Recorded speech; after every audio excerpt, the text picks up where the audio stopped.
Bismillah bi walibni waruhil kudus al-ilahul wahid. Demi nama Bapa, Putra, dan Rohul Kudus ketiganya yang esa. Shalom sahabat dan dikasih oleh Tuhan, berjumpa kembali dengan saya di channel ini. Terima kasih telah mendukung perkembangan channel ini dengan cara subscribe, memberi like, sehingga video dari channel ini direkomendasikan oleh YouTube untuk menjangkau banyak orang. Teman-teman juga boleh memberikan komentar yang cerdas yang berkaitan dengan video yang saya upload, dan dukung saya dengan cara men-share video dari channel ini di berbagai media teman-teman, sehingga ada banyak orang yang mendapatkan informasi dan kebenaran yang disampaikan melalui channel ini. Tuhan memberkati kita. Sahabat dan dikasih oleh Tuhan, malam hari ini kita akan memberikan sebuah tayangan yang menarik yang akan mengedukasi kita dan memantati masuk Islam nggak ada alasan duniawi, serius. Saya terakhir 2017 ada orang datang bawa ke saya 20 miliar. Saya bilang, wah, 20 M ya? Iya, satu kopi. namanya Ahmad Didat. yang kondang menjadi dai perempuan asal desa Sinopo, Kecamatan Kutoarjo, Kabupaten Purworejo. Selain Ita, dua orang lainnya yang tewas adalah Anto, 45 tahun.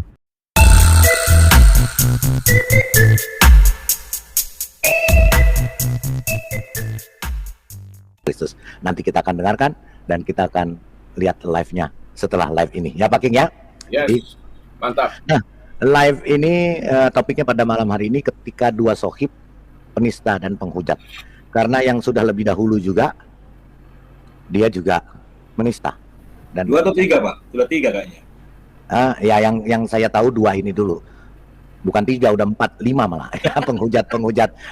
Penghujat dan penista Tuhan Yesus sudah selesai kontaknya. Jadi ketika dua sohib, penista dan penghujat, Tuhan Yesus bertemu di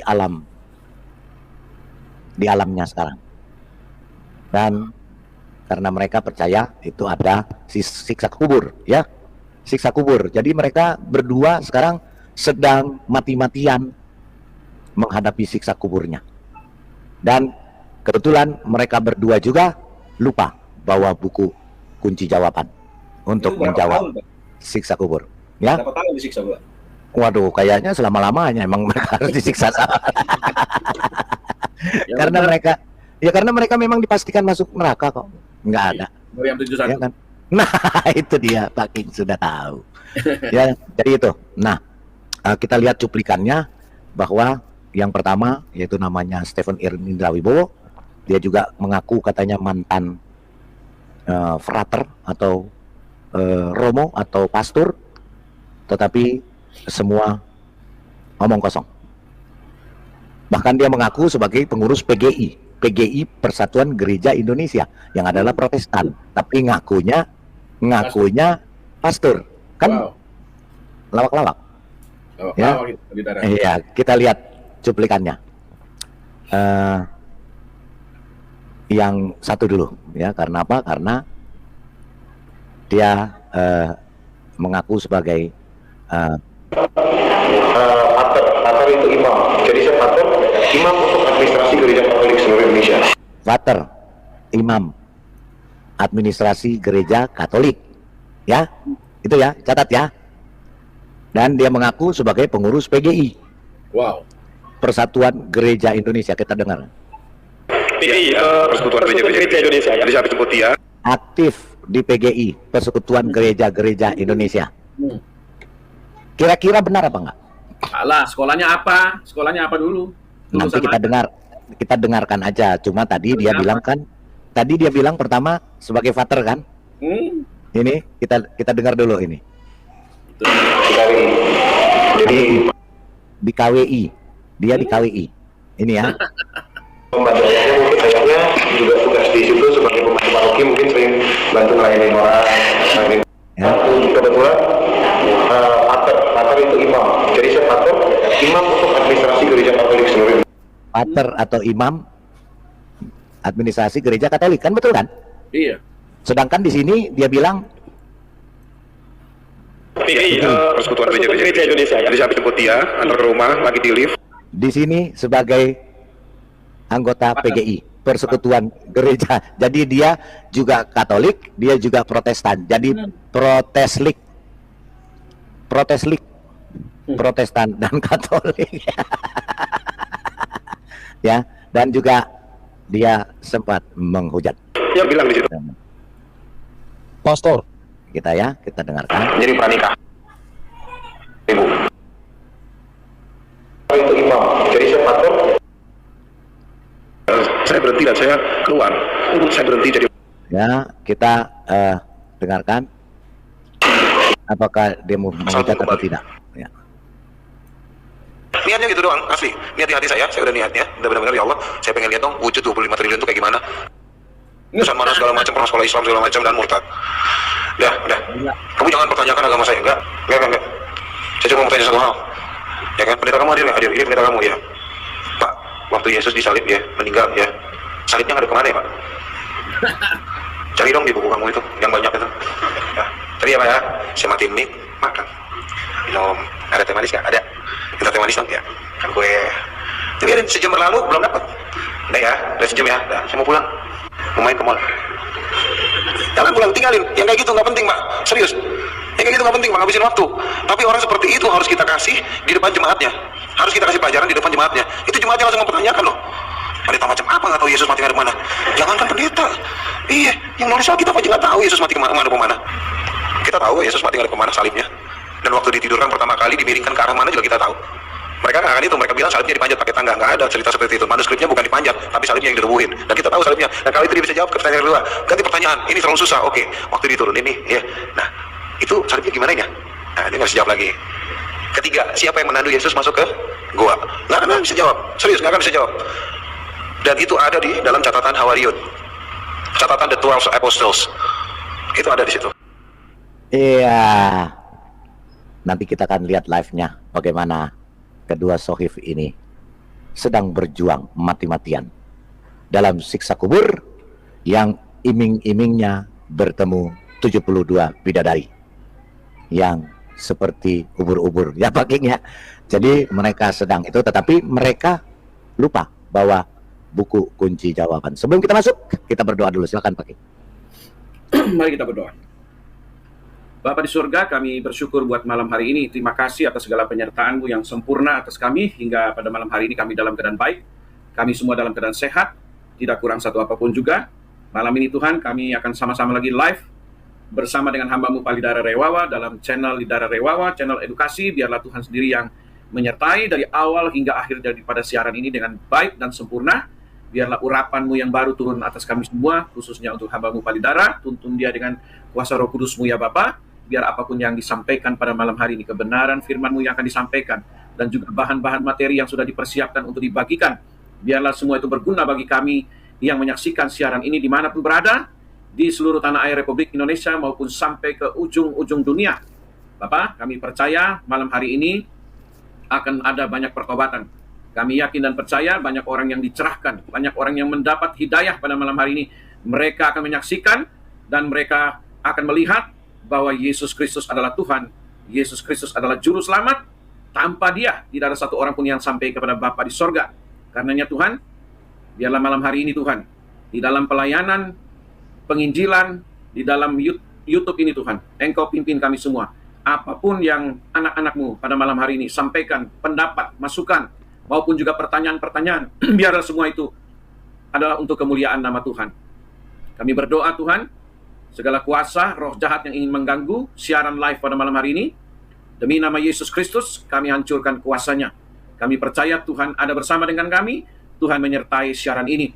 Bungkus kami dengan kuasa Roh Kudus-Mu, sehingga kami boleh aman terlindung, dan biarlah selama siaran ini berlangsung, damai dan sejahtera dan sukacita-Mu melimpah-limpah atas kami, baik yang ada di studio, baik yang ada di live chat, dimanapun berada. Tuhan memberkati berlimpah-limpah. Kami juga berdoa segala perangkat yang dipergunakan dalam live ini, baik komputer, laptop, handphone, sinyal StreamYard, juga arus listrik Tuhan berikan yang terbaik, sehingga tidak mengalami gangguan apapun juga. Suasana cuaca juga Tuhan kiranya Engkau berikan yang terbaik, sehingga siaran ini dapat dilihat, dapat didengar, dapat ditangkap dengan jelas, dan semuanya untuk hormat dan kemuliaan nama Tuhan Yesus Kristus. Kami serahkan semua ke dalam tangan Tuhan. Doa kami ini kami alaskan di dalam satu nama yang maha sakti, nama yang maha kuasa, nama di atas segala nama, nama Tuhan Yesus Kristus. Haleluya, amin. Haleluya, amin. Luar biasa. Luar biasa. Oke, karena topiknya sebenarnya malam ini intinya adalah para penghujat Roh Kudus. Ya, semua orang mati pasti mati. Saya juga pasti mati. Yang ngomong-ngomong semua juga pasti mati. Kita semua pasti mati. Tetapi matinya dalam keadaan apa? Kan itu ya Pak King? Yes, betul. Iya. Kalau kita mati di dalam Yesus, keselamatan sudah terbuka, masuk surga, betul kan Pak? Iya. Beda. Masuk surga. Nah, kalau yang matinya menghujat Roh Kudus, pasti di dalam api neraka, itu pasti 1000%. Ya, itu. Kita pasti mati, saya juga mati. Yang ngomong-ngomong modar juga di live chat juga dia sebentar lagi juga pasti modar. Ya, pastilah, pastilah. Kita tunggu aja. Cara Kita mati tunggu aja. bagaimana? Ya, pasti dia modar dalam keadaan terburu-buru seperti kedua orang ini. Yes. Lupa membawa kitab contekan jawaban Berbahaya. di alam maut, di alam kuburnya. Ya, gitu. Pasti dia juga akan modar gitu ya. Nah, ketika kita mati, kita sudah punya Tuhan Yesus. Kita sudah ada pengantara dengan Bapa. Kita sudah punya jalan yang lurus, Shiratal Mustaqim. Kita ikut jalan yang lurus, masuknya langsung ke surga. Tapi kalau jalan yang bengkok-bengkok, pasti makan ibu dan minum racun dulu, betul nggak? Iya. Masuknya ke neraka karena menghujat. Ya, kalau kita pasti yakin bahwa kita bersama Bapa, bersama Yesus di surga, karena Tuhan Yesus sudah mengatakan, aku akan pergi ke sana menyediakan tempat bagimu di dalam surga dan akan datang untuk menjemput engkau dan bersama-sama aku di dalam surga, di mana aku berada engkau pun berada. Betul nggak? Haleluya. Betul sekali. Haleluya. Itu baik. Sebelum kita masuk ke topiknya, kita baca dulu firman Tuhannya Pak. Pasti itu ya. Kita baca firman Tuhan dulu ya, dari Markus 3 ayat 29. Tetapi apabila seorang menghujat Roh Kudus, ia tidak mendapat ampun selama-lamanya, melainkan bersalah karena berbuat dosa kekal. Ada di mana? Ada di neraka. Pasti bersama hantu setannya, jinnya yang mengaku menciptakan bumi datar. Lukas 12 ayat 10, setiap orang yang mengatakan sesuatu melawan anak manusia, ia akan diampuni. Tetapi barang siapa menghujat Roh Kudus, ia tidak akan diampuni. Ayat 8-nya Lukas 12, aku berkata kepadamu, setiap orang yang mengakui aku, mengakui Yesus Kristus di depan manusia,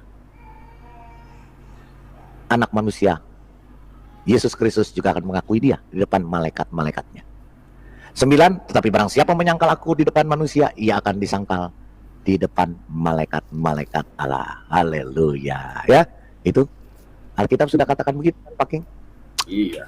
Jelas. Ya.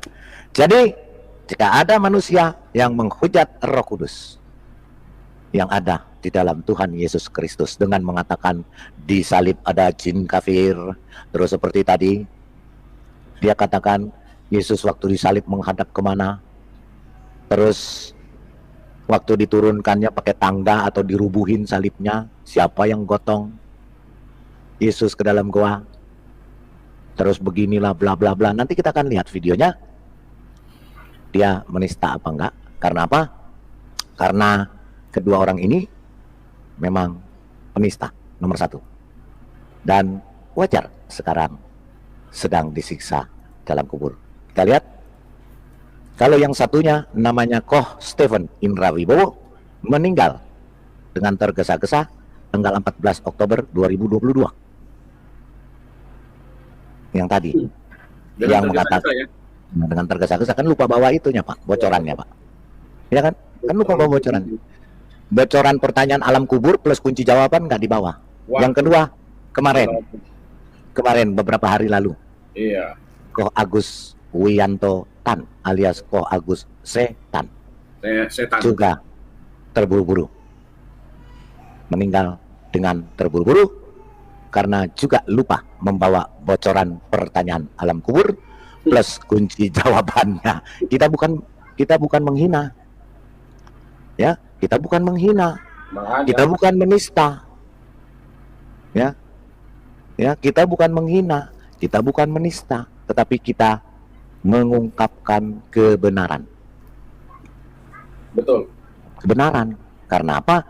Karena faktanya memang mereka menista. Nanti kita akan lihat video-video mereka yang menista kekristenan, menista Tuhan Yesus, dan akibatnya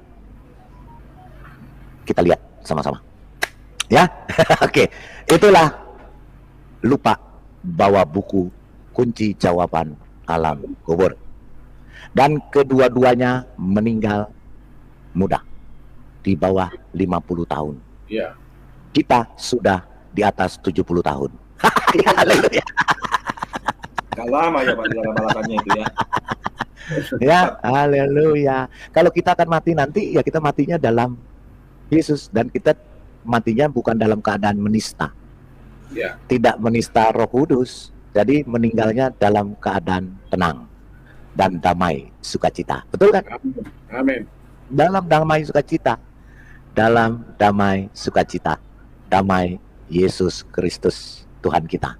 Tidak terburu-buru sampai lupa bawa Kunci buku jawaban. bocoran pertanyaan alam kubur. Itu ya. Nah, saya juga cuma pesan yang di live chat, jangan kepanasan. Ini fakta. Karena mereka semua menipu, menista, menghujat. Selesai. Kalau kita tidak pernah, dan kita tidak pernah diajarkan menista, tetapi kita diajarkan untuk berapologetika, mempertahankan iman di dalam Tuhan Yesus Kristus. Betul kan? Kita tidak menista, kita tidak menghujat, kita membuka kebenaran. Karena apa? Karena kita diajarkan untuk berkata ya di atas ya, tidak di atas tidak. Bukan tipu menipu, bukan menyesatkan. Ya, kita tidak suka menista dan menghujat. Tapi kedua orang ini penghujat. Jelas fakta dan buktinya penghujat dan penista.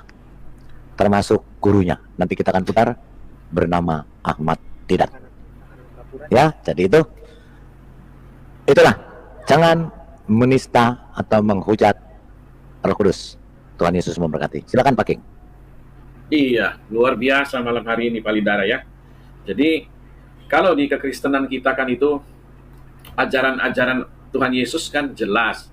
Kalau kita dipanggil Tuhan, ya tidak lagi melalui jembatan, tidak lagi melalui neraka, tidak melalui siksa kubur.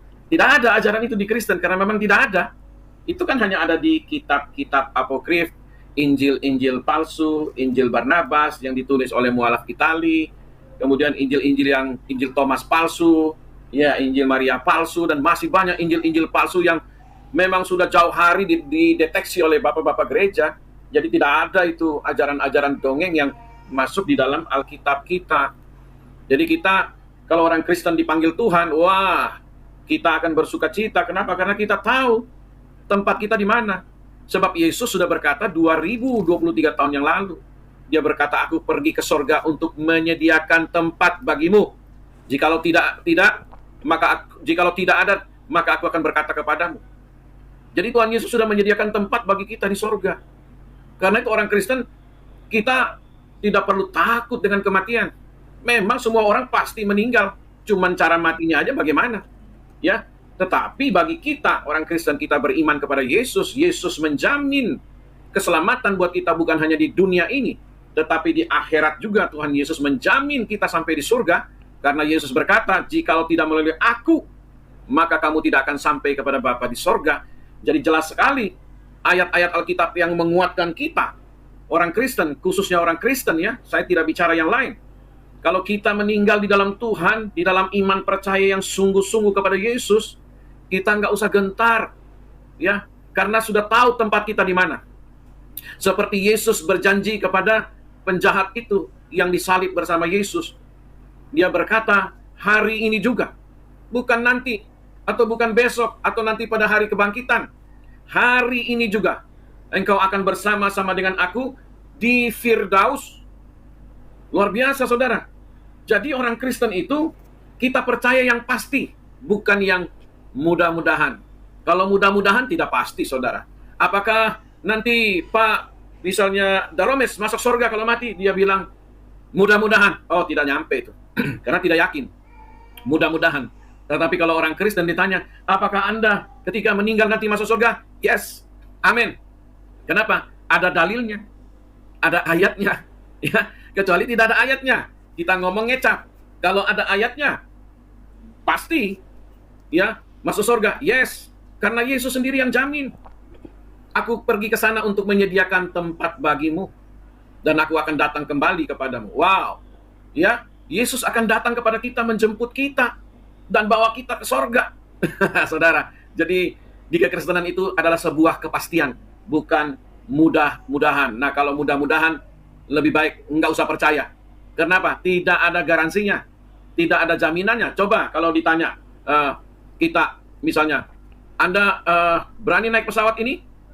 Kalau Anda berani, kita ini mudah-mudahan selamat loh. Wow, saya nggak berani, saudara. Karena mudah-mudahan, saya tidak yakin, berarti orang juga yang membawa pesawat itu tidak yakin bisa selamat. Tetapi kalau dia bilang pasti selamat, oh saya naik, saudara. Karena dia jamin pasti selamat. Demikian itu analoginya. Kalau kita dijanji sama Tuhan, Tuhan tidak pernah mengingkari janjinya. Kalau manusia bisa mengingkari janjinya. Tetapi kalau Tuhan dia berjanji, dia tidak bisa mengingkari janjinya. Karena dia Tuhan yang setia. Dia Tuhan yang maha adil. Dia Tuhan yang maha suci. Dia tidak bisa berdusta. Dia tidak bisa berbohong. Dia tidak bisa bertakiah. Mau takiah putih kek, takiah hijau kek, takiah merah kek, abu-abu kek, nggak bisa dia. Janjinya ya dan amin. Jadi saudara, bersyukurlah Anda yang percaya kepada Tuhan Yesus Kristus. Anda dijamin masuk surga dengan catatan jangan mempermainkan iman percayamu. Jangan tukar iman percayamu kepada wanita, kepada takhta, ya, kepada uang, kepada gelar, kepada kedudukan. Jangan ditukarkan itu. Pegang janjimu seperti Tuhan menepati janjinya. Demikian kita juga ketika kita percaya Yesus Kristus sebagai juru selamat, jangan tukar imanmu hanya karena wanita. Jangan tukar imanmu hanya karena harta, karena uang, atau karena kedudukan. Ya, semuanya itu bersifat hanya sementara di dunia ini.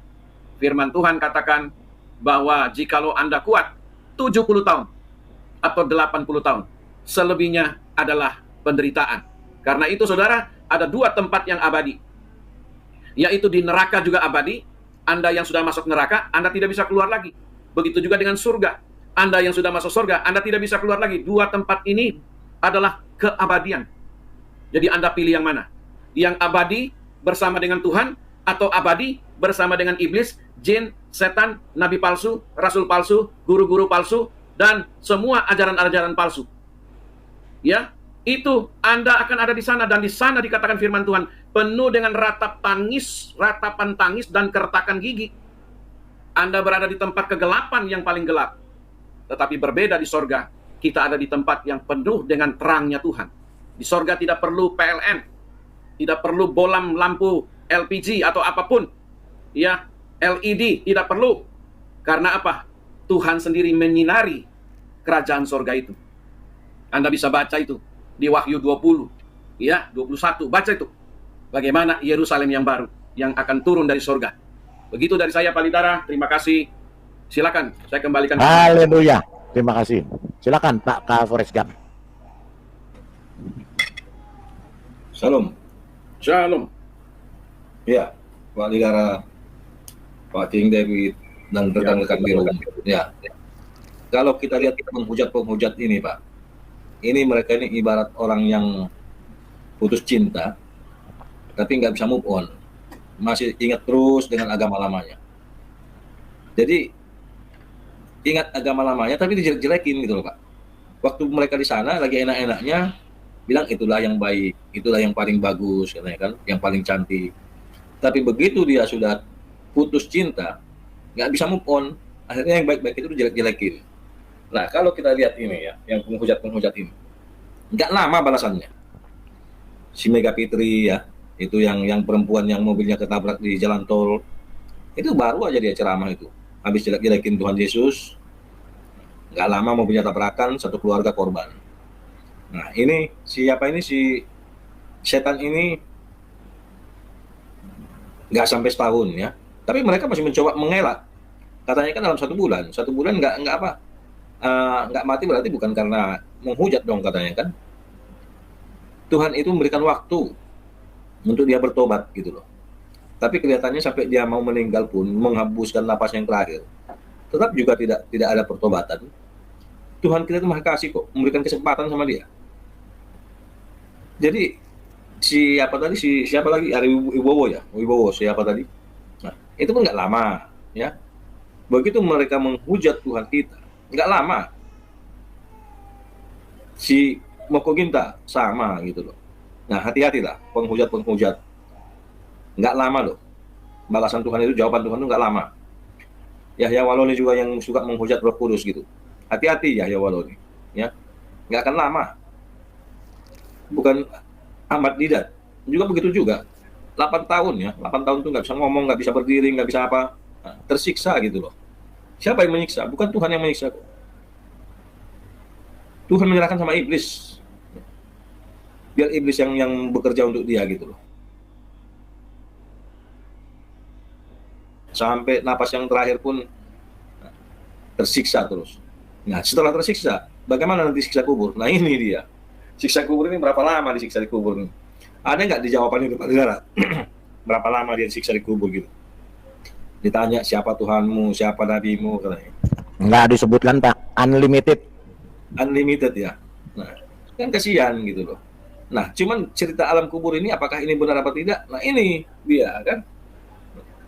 Ini kayaknya kopas ini dari tempat lain gitu loh. Cerita ini.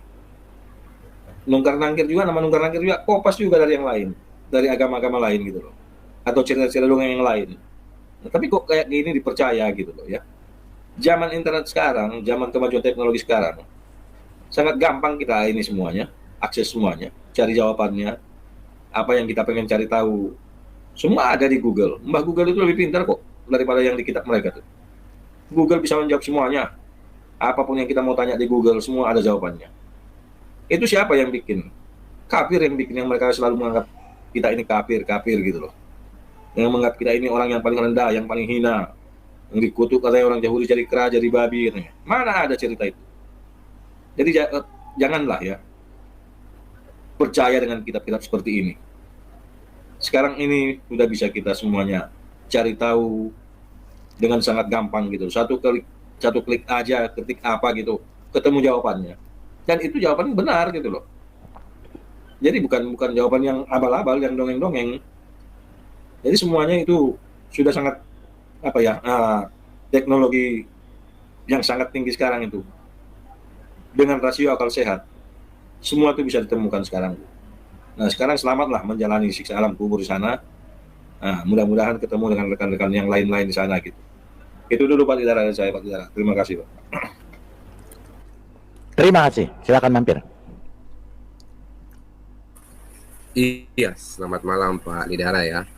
Kalau saya sih, Pak, mungkin kalau dari saya, mungkin Pak Lidara, mungkin saya kurang tahu, saya belum pernah ikut bahasan Pak Lidara yang lain. Cuma saya ingin tahu apakah Bapak mungkin sudah pernah Pak membahas tentang kunci jawaban ini, sejarahnya gimana Pak? Begitu. Saya juga belum paham kok bisa-bisanya tahu gitu ya, mereka bisa dapat bisikan dari alam lain gitu, sehingga kunci jawaban ini bocor.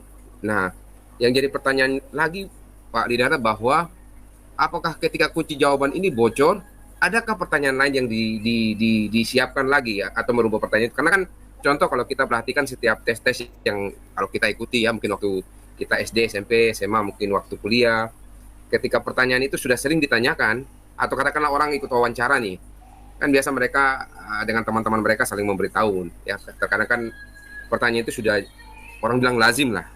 Pastinya kan pihak daripada penyelenggara atau mungkin katakanlah guru, dosen itu pasti akan merubah pertanyaan Pak Lidara. Nah ini jadi masalah lagi. Kok segitunya gitu? Artinya di alam lain kayak kurang kreativitas dalam memberikan pertanyaan. Jadi pertanyaannya mentok itu aja gitu.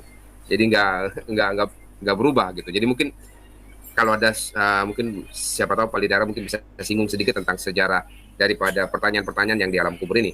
Nah, cuma yang saya tuh agak sedikit nih agak sedikit membagongkan tuh, saya pernah nonton satu channel. Di situ ada satu ustadz yang berkata mengenai ini Pak Lidara. Jadi ketika mereka nih RT sebelah ini ketika sudah tiba di surga, mereka kan dapat bidadari tuh. Yang jadi masalah buat saya pernyataan ustadz ini bahwa bidadari yang didapat itu tidak bisa melirik orang lain, dan orang yang dapat bidadari itu juga tidak bisa melirik bidadari yang lain. Jadi dalam pemahaman saya, pola pikir saya, terkungkung merekanya, kasihan sekali. Jadi memang katanya mereka kan bisa dapat apa saja tuh. Kalau pingin punya mobil mungkin di surga bisa dapat, atau mungkin pingin apa gitu bisa dapat. Tapi berbalik dengan pernyataan Ustadz yang saya dengar gitu. Nah ini mungkin jadi pertanyaan juga buat teman-teman dari RT sebelah, mungkin ketika nanti ada dialog atau mungkin tanya jawab di tempat ibadah mereka, mungkin perlu ditanyakan hal itu, karena hal ini menjadi rancu sekali. Jadi ya, ajarannya menurut saya tidak masuk di kepala. Lalu ini yang terakhir dari penyampaian saya, bahwa memang pernyataan teman-teman dari RT sebelah ini memang saya pikir benar sekali ya, sangat benar sekali dalam hal bahwa ketika seorang yang menganut Kristen pindah ke agama mereka, itu orang cerdas, orang pintar. Kenapa saya sampaikan saya salut atau saya setuju dengan mereka? Karena iya betul, setiap kali orang Kristen kalau pindah ke Islam tuh pintar, jadi pintar membodohi mereka. Ya, contoh salah satu ya Stephen Indra Wibowo dan yang lain-lain. Ya banyak sekali kita sudah lihat di internet. Jadi memang hal ini setuju sekali dengan pendapat mereka. Jadi artinya dengan pernyataan begitu dapat dipastikan mereka adalah orang yang bodoh dan tolol. Kenapa? Karena bisa ditipu oleh orang yang pintar tadi. Gitu aja sih Pak Lidara. Mungkin tadi saya mau, mungkin adakah mungkin bisa disinggung tentang sejarah atau bagaimana bisa munculnya pertanyaan ini, atau tentang nungkan-nangkir ini. Itu aja Pak Lidara. Mungkin sebentar dalam perjalanan ke depan bisa mungkin disinggung. Terima kasih Pak Lidara, malam. Baik, terima kasih. Lemerian Rockstar, silakan. Oke, salam semua, selamat sore. Iya, saya pertama mau bilang, saat yang seniornya belum selesai disiksa kubur, juniornya udah nyusul. Tapi ya untuk para begoders ya jangan marah jika dikatakan begitu. Karena kan emang urutan ajarannya begitu. Dari ditanya sama muka mangkir, disiksa kubur, mendatangi neraka, melewati jembatan, dan kalau lolos baru bisa bertemu dengan bidadari transparan. Gitu kan. Dan di Hayat Bukhari hadisnya juga mengatakan bahwa orang yang mengalami siksa kubur adalah orang yang membuang air kecil tanpa tabir dan suka menyebarkan fitnah. Apakah mereka berdua memenuhi persyaratan? Ya tinggal dipikirkan saja sendiri. Ya kita sekarang sih tinggal tunggu yang satu lagi aja nih. Maka lengkaplah acara podcast From the Hell. Kita tunggu saja berapa lama lagi yang satu itu akan diserahkan kepada iblis. Itu aja Pak Lidara, thank you. Ngeri, diserahkan kepada iblis. Oke, Darwes sama Libu, silakan. Selamat malam teman-teman semua yang ada di room ini. Oke, baiklah, tadi sudah dibacakan ayatnya tentang orang yang menghujat Roh Kudus ya. Jadi bagi penghujat Roh Kudus, firman Allah dengan jelas mengatakan dosa yang tak dapat diampuni. Jadi sebagai hamba Tuhan, saya memberikan message kepada teman-teman semua. Artinya kita harus percaya penuh kepada Yesus Tuhan kita sebagai juru selamat. Jadi jangan kita bersyarat kepada Tuhan, kita ikuti saja. Firman Tuhan berkata, berbahagialah yang percaya walaupun tidak melihat ya.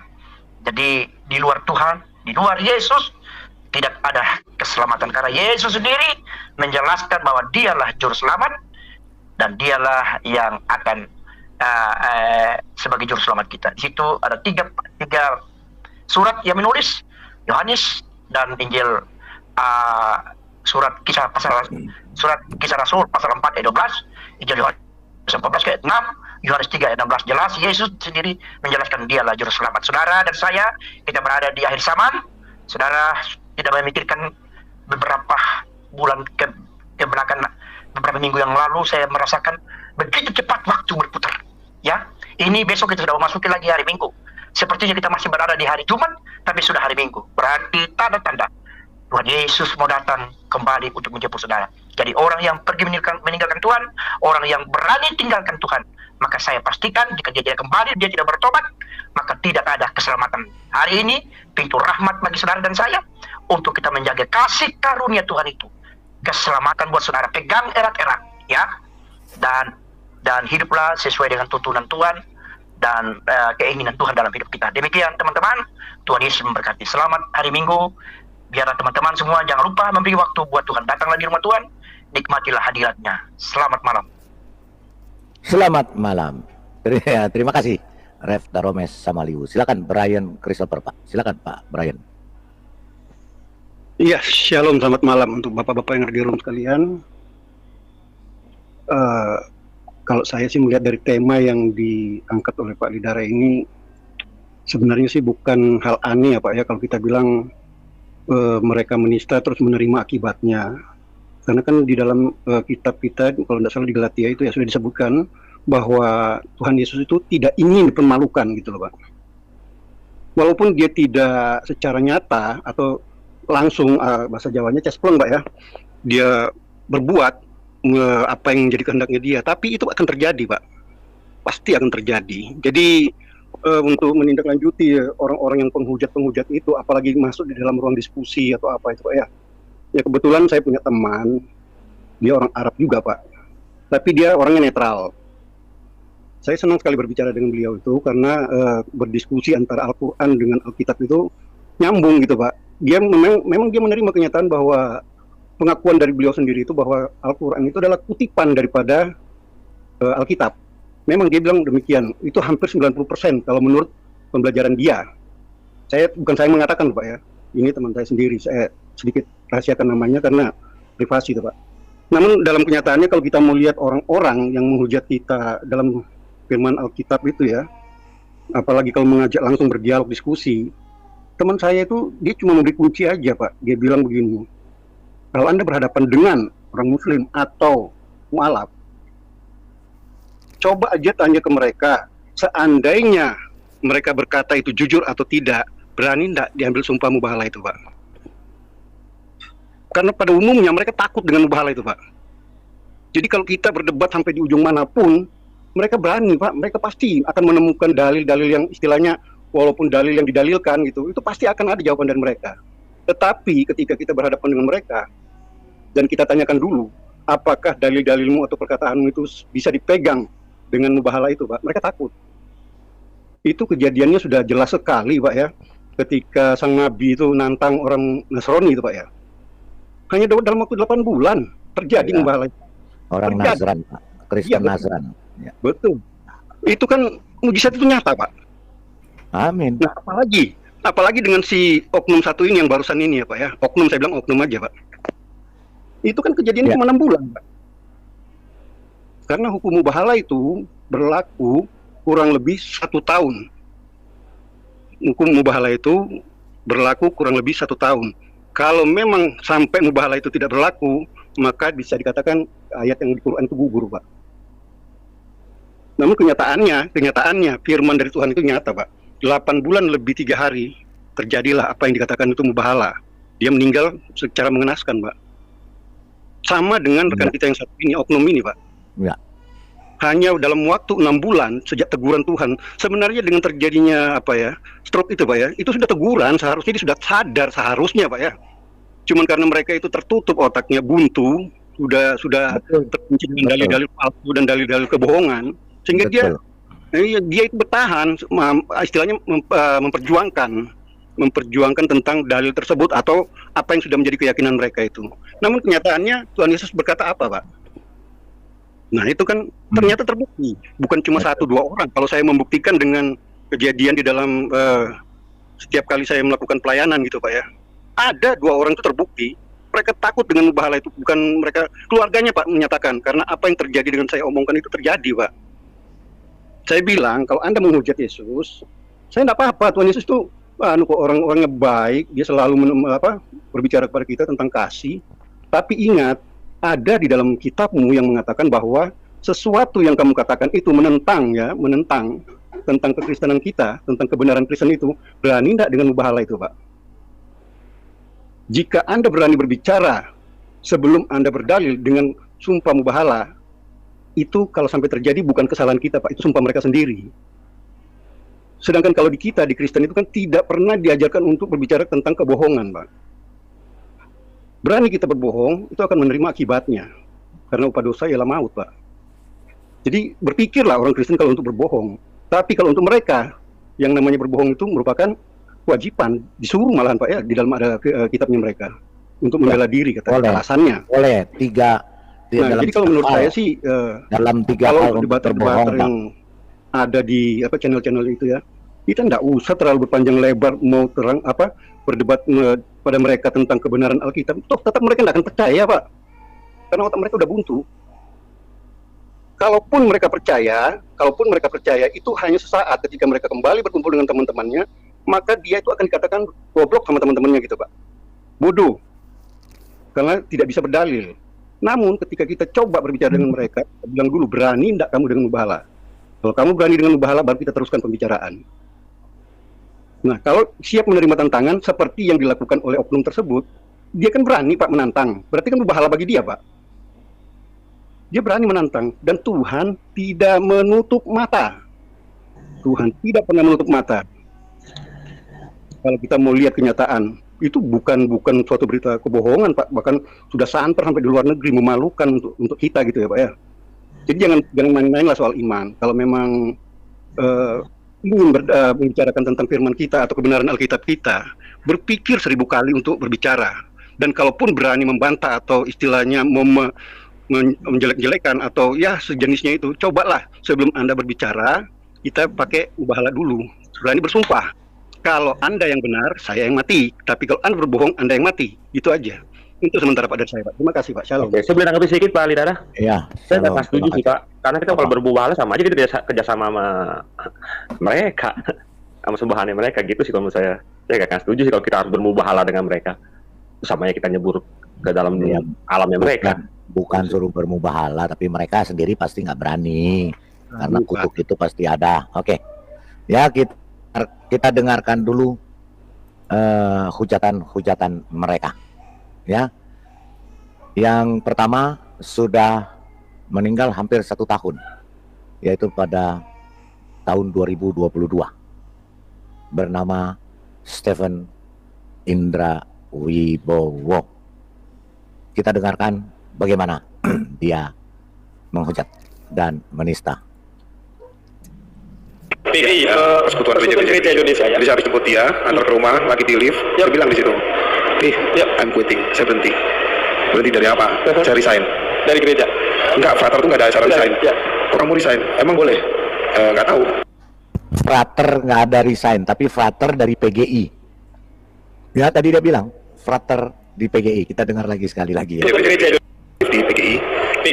Persekutuan Gereja Indonesia. Jadi saya habis jemput dia, antar ke rumah, lagi di lift, dia bilang di situ, I'm quitting, saya berhenti. Berhenti dari apa? Saya resign. Dari gereja? Enggak, frater tuh nggak ada acara resign. Kok kamu resign? Emang boleh? Nggak tahu. Tapi saya rasa saya pasti bisa resign. Kenapa alasannya? Dia agak happy karena dia Protestan, saya Katolik. Saya ini titipan dari nenek saya, suruh Katolik. Katolik. Ya, mamiku dulu Katolik, dimasukin Protestan sama papi. Papi janji ke nenekku untuk cucu pertama harus Katolik. Dia senang mau ke gereja saya, kan baptis lagi kan. Nanti saya atur katekisasinya. Oh enggak, asumsinya begitu ya? Ya, dia nggak menduga apa yang akan saya omongin di dalam lift. Ting, lift kebuka, masuk, lanjut di dalam berduaan doang. Saya tinggal di lantai 27, apartemen Red Top di Jakarta Pusat, Cenongan. Pas di lift baru saya bilang, enggak, saya berhenti dan saya keluar. Saya berhenti jadi frater dan saya keluar dari Katolik, dari keimanan Katolik. Saya mau mencoba agama yang lain. Waktu itu pemilihan kata-katanya salah, saya jujur aja. Saya masuk Islam. Nah, pada saat itulah saya berubah, saya convert. 6 Desember tahun 2000. Lalu belajar Islam nggak? Saya masih melayani di gereja, Pak. Saya masih baptis orang, saya masih pemberkatan rumah, pemberkatan perkawinan, saya masih hadir. Bahkan saya masih mengajar kelas katekis, jadi kelas-kelas sebelum pernikahan. Kalau di sana tuh ada 6 bulan. Jadi pranikah, jadi diajarin gitu tentang apa itu nikah di dalam Katolik. Karena memang tugas saya sebagai frater di situ. Frater adalah seorang mahasiswa calon imam, rama, pastor atau pater, studi filsafat dan teologi, atau bisa dimengerti dengan mudah sebagai calon imam Katolik. Saya kebetulan iya, dia Frater. Kita lihat yang berikutnya.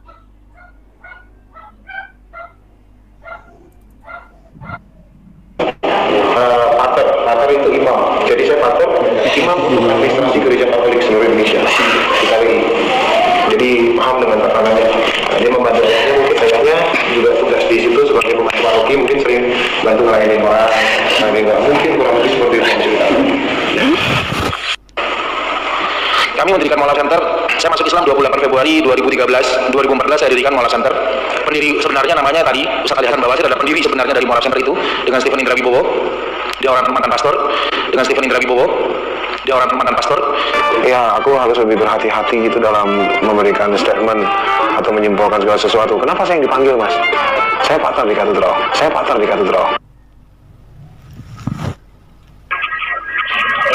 Jadi ya silakan lah dia mau ngomong apa, mau fitnah. Hani bukan mantan pendeta, Bahkan bukan saya mantan penginjil.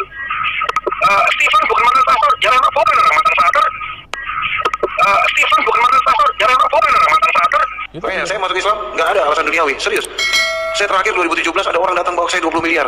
Saya bilang, wah 20 M ya? Iya, satu koper. Asal Bung kembali. Apalagi? Anjing aja, emang seru sih. Apalagi? Iya, kalau Bung ditinggalin lingkungan kerja, kita kasih kerja Bung. Kalau Bung ditinggal istri, kita carikan istri buat Bung. Wah, kurang banyak Mas. Kita bisa tambahin. Nah, semangat ya.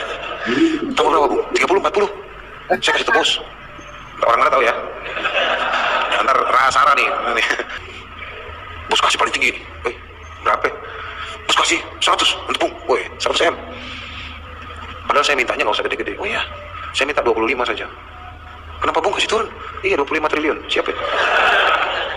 Kita cari ya. Iya. Dalam hati saya apa? Saya cuma pengen lihat duit 25 triliun itu sebanyak apa sih? Niatnya gitu doang, asli. Niat di hati saya udah niatnya. Udah benar-benar ya Allah. Saya pengen lihat dong wujud 25 triliun itu kayak gimana. Habis itu saya usir.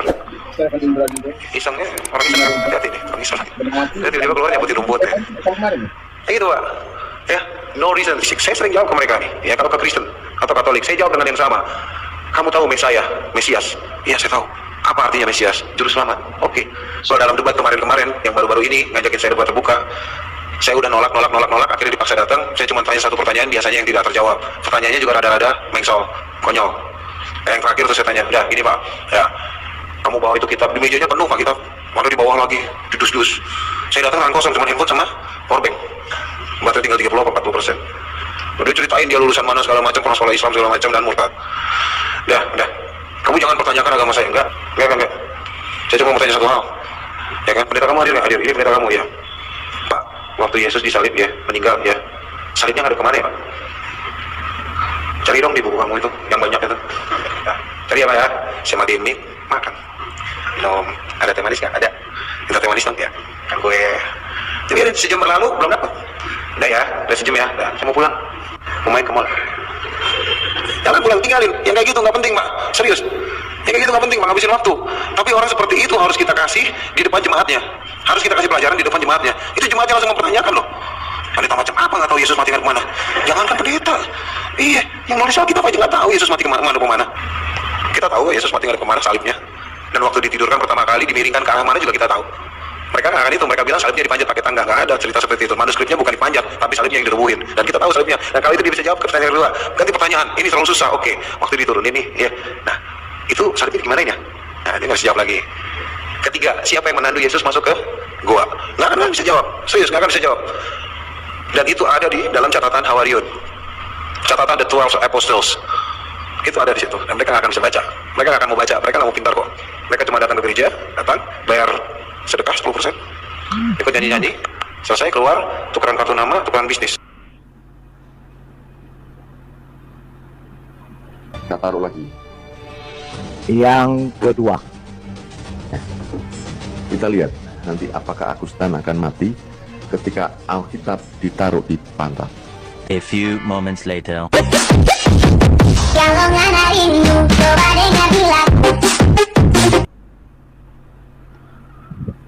Kedua, mengentuti dan memantati Alkitab. Kedua.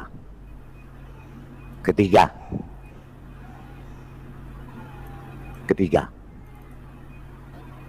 Yang ketiga yang Tuhan Yesus tunggu Pak. terjadi di Tol Palikanci Cirebon, Jawa Barat, Minggu 30/4. Dalam insiden itu, dilaporkan 3 orang tewas, sedangkan 3 lainnya mengalami luka-luka. Peristiwa yang menimpa Inovan Nopol AA 9427 jalan tersebut terjadi di kilometer 190.500 A. Salah satu korban meninggal adalah Ustazah Ita Meiga Fitri. Korban merupakan mualaf yang kondang menjadi dai perempuan asal desa Sinopo, Kecamatan Kutoarjo, Kabupaten Purworejo. Selain Ita, 2 orang lainnya yang tewas adalah Anto, 45 tahun, pengemudi yang juga suaminya, dan Alfian Fatih Junianto, 4 tahun, yang merupakan anak Ita. Sementara 3 penumpang lainnya selamat, namun mengalami luka-luka. Ketiganya adalah Cinta, 9 tahun, anak Ita, serta 2 asistennya yang bernama Siti Mujiah, 40 tahun, warga Kebumen, dan Neti, 29 tahun, warga Sukoharjo, Purworejo. Tujuan Ustazah Ita Meiga Fitri ke Cirebon berencana untuk mengisi pengajian, kata Sandi Setiawan, adik kandung Ita Meiga Fitri. Ketiga, ya, setelah menghujat Tuhan Yesus di dalam ceramahnya. Keempat, kita lihat. Ya Syeikhi, ya Imami. Dalam kesengsaraannya. Selama 10 tahun, seperti orang linglung. Namanya Ahmad Didat.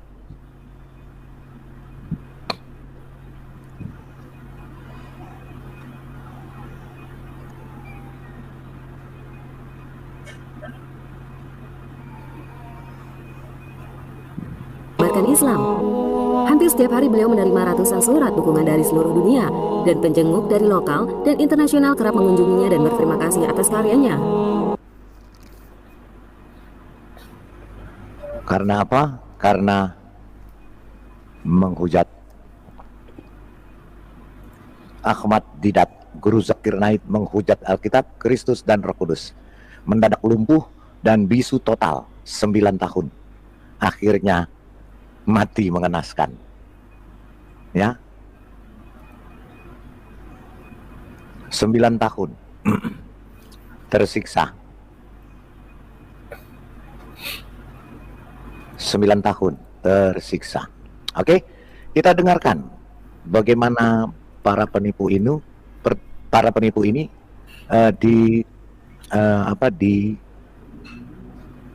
diberitahukan oleh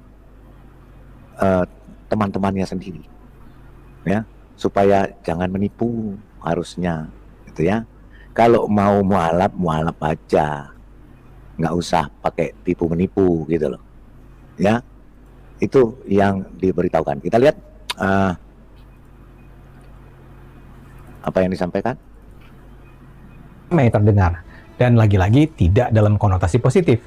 Ini menyangkut seorang mualaf bernama Agustan. Dia ini konon mantan pendeta yang masuk Islam beberapa tahun yang lalu. Sayangnya setelah masuk Islam, ia sering melecehkan agama lamanya, Kristen. Dan kali ini tindakannya sudah sangat keterlaluan. Dia membuat video yang seolah menantang Tuhan. Agus menyatakan ingin bereksperimen. Dia bilang, apa yang akan terjadi pada dirinya ya kalau dia meletakkan Alkitab di pantatnya. Bukan itu saja, dia juga kentut di depan Alkitab.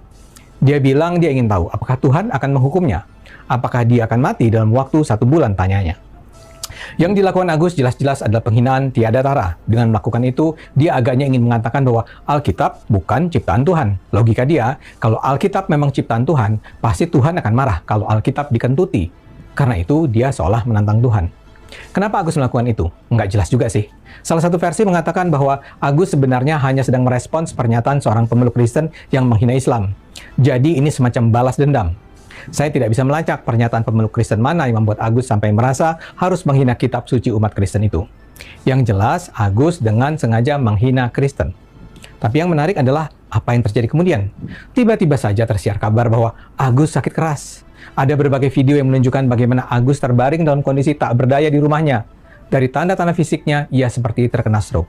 Sebagian orang dengan sinis bilang, jangankan sebulan, baru beberapa hari saja setelah ia mengumumkan penghinaannya terhadap Alkitab, ia sudah terkena stroke. Pertanyaannya, apakah memang sakitnya Agus terjadi karena sikap menantangnya itu? Jawabannya tergantung, Anda menggunakan pendekatan rasional atau spiritual dan supranatural. Kalau jawaban rasionalnya ya Agus memang sakit karena kondisi kesehatannya memburuk. Kabarnya ini bukan pertama kali dia terkena stroke. Setahun lalu pun dia sudah menderita semacam tanda-tanda stroke. Agus sendiri terkenal sebagai pekerja keras yang seringkali tidak cukup istirahat. Dalam videonya dia juga bercerita tentang nasihat dokter yang memintanya untuk tidak memaksakan diri. Orang yang sudah terkena stroke kan memang bisa berulang stroke-nya kalau dia tidak menjaga diri. Jadi ya normal-normal saja. Tapi kita juga bisa melihatnya dari sisi spiritual, hubungan dengan Tuhan. Agus sendiri kan tentu bicara dengan asumsi Tuhan memang ada dan mengintervensi kehidupan manusia. Dia terkesan meminta jawaban apakah Alkitab memang adalah buku yang sesat. Dengan kata lain, Agus menunggu jawaban. Agus memang memberi tantangan yang lebih dramatis. Kalau Tuhan tidak berkenan, maka matikanlah Agus dalam 30 hari. Ternyata, Tuhan yang dipercaya Agus tidak mengambil nyawanya. Tapi Tuhan memberi jawaban, kalau bukan peringatan. Mungkin bukan hukuman, tapi peringatan. Tentu saja ini multitafsir. Tapi salah satu peringatan yang masuk akal adalah Tuhan tidak suka kalau Alkitab dilecehkan seperti itu. Dan ini tentunya bisa menjadi peringatan penting bagi Agus dan para mualaf lainnya. Ya ini penting karena Agustan memang sering menghina Kristen. Dia misalnya menyebut pemeluk Kristen sebagai penyembah bani kolor, penyembah bangkai. Dia mengatakan otak orang Kristen senantiasa error. Dia bilang sebaik-baiknya umat Kristen, mereka tidak lebih dari babi haram dan anjing-anjing pincang. Dia bahkan menganggap orang-orang Kristen yang misalnya merana karena tidak boleh mendirikan gereja, sebenarnya hanya playing victim untuk membangkitkan simpati. Dia juga menyatakan orang-orang Islam yang membela orang Kristen adalah orang somplak. Jadi di dalam hatinya memang ada kebencian terhadap umat Kristen. Dan kalau sekarang dia terkena stroke setelah menghina Alkitab, itu saya percaya adalah peringatan yang memang datang dari Tuhan. Agus selayaknya sadar bahwa Tuhan ingin memberitahu sesuatu. Apakah ini berdampak pada cara Agustan berdakwah? Saya harapkan begitu. Masalahnya memang ada begitu banyak mualaf yang terkenal karena menjelek-jelekan agama lamanya, terutama Kristen. Salah seorang yang paling terkenal adalah Yahya Waloni. Sebagaimana Agus, Yahya juga mengaku mantan pendeta. Omongannya baru bisa direm setelah ia sempat dipenjara 5 bulan karena penghinaannya terhadap Kristen. Atau juga Ustazah Irena Handono. Dia mengaku mantan biarawati. Dalam ceramahnya dia juga suka sekali menjelek-jelekan Kristen. Para mualaf semacam ini adalah kumpulan orang-orang yang membahayakan persaudaraan kita sebagai satu bangsa. Nah, dalam hal ini, Agustan mungkin perlu belajar dari putrinya Zeldia. Gadis ini nampak sangat sayang pada ayahnya. Ketika Agus sakit, Zeldia yang merawatnya. Tapi yang penting, Zeldia ini beragama Kristen. Dia adalah putri dari pernikahan Agus pertama. Agus berpisah dengan ibu Zeldia sejak Agus menjadi mualaf. Agus terlihat berharap sekali Zeldia mengikuti jejaknya masuk Islam. Ada sebuah video yang menampilkan Agus dan putrinya ini bercakap-cakap. Dalam percakapan itu, Agus bilang bahwa jutaan orang Indonesia mendoakan agar Zeldia masuk Islam. Agus menyatakan kalau Zeldia masuk Islam, dia akan membuat pesta besar. Bahkan Agus mencecar keyakinan Zeldia tentang Tuhan Yesus. Tapi dengan santun, gadis cantik ini selalu menolak permintaan ayahnya. Dan Zeldia dengan penuh hormat menyatakan bahwa dia tetap mendoakan sang ayah tetap dengan keyakinannya, tapi berkurang marah-marahnya. Zeldia ini sangat mengagumkan. Ya, selain menista, selain menghujat, mereka juga para penipu ternyata. Kita dengarkan, benar atau tidak. Mereka adalah para penipu. Karena apa? Dari kesaksian-kesaksian mereka. Saya percaya ketika kita mengikut Tuhan Yesus, ada berkat kekuatan, penghiburan, dan ada juga pikul salib karena kita diberi karunia untuk melakukan hal itu.